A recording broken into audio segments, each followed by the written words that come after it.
Welcome to One Wheel Journeys, where we uncover the world of unicycling. Many of us have seen circus actors juggling bowling pins on unicycle, but is that it? Is there a place for unicycling outside of the circus? The answer is an overwhelming yes. I talked to a board member of the International Unicycling Federation, a circus performer, and a unicycle builder, covering topics from competitions to wacky, one-of-a-kind unicycles that you've never seen before. The unicycle originated from the penny farthing, a bicycle with a large front wheel and a small back wheel. The back wheel and handles were removed and the unicycle was born. Getting up and riding on a unicycle can be tough for beginners. Sidewalk cracks and bumps may as well be trenches and mountains for inexperienced riders. Jim Sowers, a board member of the International Unicycling Federation, tried the unicycle for a couple months as a kid and relearned it at age 44. Now he's a 7-time national unicycle basketball champion. The key to getting better at unicycling is persistence, gradually becoming more independent and moving away from supports. I learned unicycling from YouTube. Now, if somebody is like, I want to do the work, take the falls to learn how to get on a unicycle, and maybe they don't know anybody that knows how to unicycle, what's the best way to learn? The one thing I try to teach people is that, first look at your feet, get your feet lined up properly. Then once you get up on the saddle, get your feet even. Right? Like think of the unicycle as a wheel. 3 o'clock and 9 o'clock. That's where you have leverage, right? If your feet are on top of each other, 12 and 6, you have no leverage. That's the dead zone, right? So you want your feet, like if you're going to hop, how are you going to hop? Your feet are going to be at 3 and 9. So get into that position, then heavy in the seat, light in the feet. Let your weight settle in, straighten your back up, hold on to the fence, and then just find your balance and then slowly touch that fence lighter and lighter so that now you're just, because remember you're having to balance in 2 dimensions instead of 1, right? But if you think about a unicycle, what happens when you first start to pedal the wheel? What happens? You're accelerating the wheel out from under you, literally, right? So when you first start to ride, what you're doing, consciously or unconsciously, is you're falling forward, right? You start to fall forward and then you start to pedal. Unicycling is a highly diverse sport. Specific wheel sizes ranging from 19 to 36 inches are designed for indoor tricks, outdoor tricks, commuting, and even mountain unicycling. Yes, you heard me right, mountain unicycling. Every 2 years, Unicon, the world's biggest unicycling competition, allows unicyclists to show off their skills, whether extreme or artistic. It's the equivalent of the Olympics for unicycling, with past locations including Korea, Spain, and Canada. We have events where people race anywhere from 100 meters to marathons. I've done a lot of the cycling type events, like there's something called Climate Ride. Climate Ride raises money for organizations that are supporting the environment. And they typically have a 5-day ride anywhere from 300 to 350 miles in various parts of the U.S. and now the world. I've done that twice on a unicycle. Everybody else was on a bicycle. So I average 60 miles a day.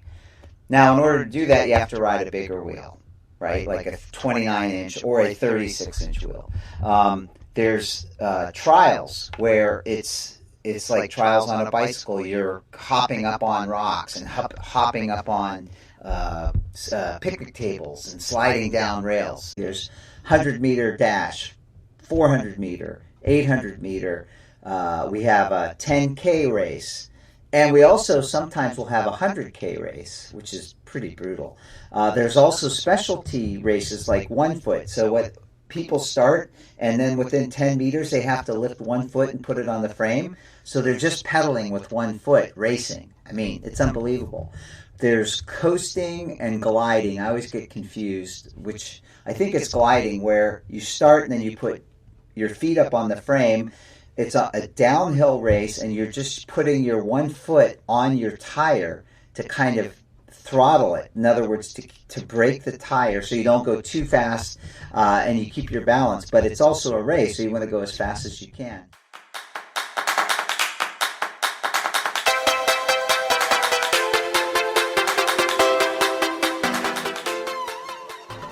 Outside of Unicon disciplines, unicycling has an essential place in the circus. Maddie Doppel is the youth programs manager of the Actors Gymnasium, a circus school and theater company in Evanston, Illinois. She learned how to unicycle herself as a kid, learning the various circus skills. So what types of tricks are you doing in the circus now? Well, we do a lot of jumping, so some jumping and jump roping. A lot of the tricks that we do are group tricks, so we'll do like two-person stars, which is like two people holding hands facing opposite directions and making a circle. We do like a pinwheel, which is like 3 different lines of people that are all connected in the middle that make a big like pinwheel shape turning around. We usually need at least 15 people for that. And we do you know what a do-si-do is? Yeah. Yeah, we do some do-si-dos, stuff like that. How did the classes work? Like how big were they and how did they work? The classes were about like 15 people at a time, and we just started. We would always have partners at the beginning, especially. We would like all pair up with a person that's about the same height as us so that we could share a unicycle that fit us. And then we would just basically like one person would spot and the other person would learn how to ride and like hold on to their partner for as much as they needed. And then once we started advancing into like working on free mounting or working on riding in a circle or doing tricks, then we didn't need partners anymore and we could have our own unicycle because we didn't need a spotter. Oh, okay. And so is unicycling a common thing for circus actors to learn? I think it depends on where you go. I've been to a lot of circus schools where people like specialize in skills, so they'll do just silks, or they'll just be an aerialist, or they'll just be a juggler or a clown. And that's I would say it's about 50-50 between schools that are multidisciplinary like that and schools that are like specialized. So at my school, Actors Gym it's like multidisciplinary, but I think it's just as common to find a circus school where you only are a unicycler or you only do silks or whatever. So like when you put like a big show together, how would unicycling fit into that show typically? Well, Actors Gym, it's like a theater-based circus, so we do a lot of plays with circus in it. I think about it like, you know how like in musicals, like the music and the songs kind of move the story forward and like they kind of demonstrate some sort of theme in the play. It's kind of like that at Actors Gym with circus. So it's like, we're doing the Wizard of Oz right now, and so it's like, okay, they're going to see the wizard, and then all of a sudden when we find out that the wizard is a fraud, there's this like frantic silks act, or like, you know, the tornado blows Dorothy's house away and there's a Spanish wet act and it's really fast and spinny. And so we also have like a unicycling act as the flying monkeys. And so we'll make tricks that make the kids look more like flying monkeys and help them perform like as those creatures. So any tricks that are like lower or like creepier probably we'll be choosing for this round.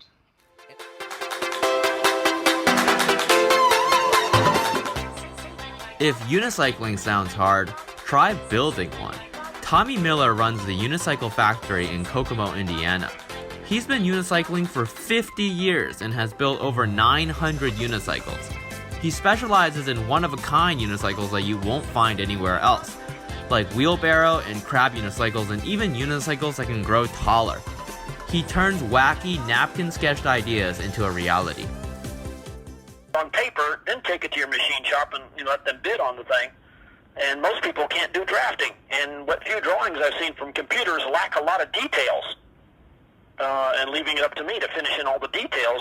I took drafting in high school for like 7 years to actually be able to put stuff on paper. As I told one guy who complained about me doing the drawings, you don't build a house without drawings. You don't make a car without drawings. And you don't go to the moon without drawings. And yet he was just expecting, here, make the project, just make it. But I'm not sure where you want me to make it. I need this drawing to reference what you want. He was trying to invent something weird.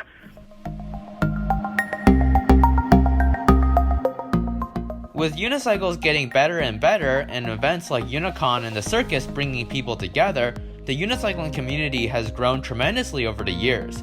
However, riders view consequences of this growth differently. Jim talked to me about wanting to see more recognition and publicity for unicycling. What do you envision in the future of unicycling, and what do you want for the future of unicycling? I'd like to see unicycling not be an afterthought. Okay, and by that I mean anytime somebody's putting on a bike event, like we will often get them to include a unicycle category. Like I've done the Mount Diablo Challenge. It's a race up this 11-mile hill, and we've lobbied them, so now they have a unicycle category. Then, or if somebody's having a criterium, and if we show up, then they'll have a unicycle category. Maybe. I wish that there was enough of an organization that it would automatically be like, oh yeah, we'll have a unicycle category. Let's reach out to the Unicycling Society of America. You know, I'd like that. I'd also like I'd like Strava. I use Strava. You know, they've got 100 different categories for all different types of gear and activities. They don't have unicycling. There's no unicycle emoji. That's another thing we need to submit to the ISO standard. So I don't expect it to be super mainstream, but I just, you know, I'd like it to be a little more thought of as a series of disciplines that are athletic and that are not oddball. On the other hand, Tommy talked to me about the novelty of unicycling and how the increase in popularity may take that novelty away. You have to understand that half the fun of riding a unicycle is showing off to the people around you. If everybody rode a unicycle, there'd be nobody left to show off. We count on the rarity of the unicycle for part of our glory. And people wanting to make it an Olympic sport, they're ruining it. And you got to watch out for that. And it's just become an everyday commonplace item.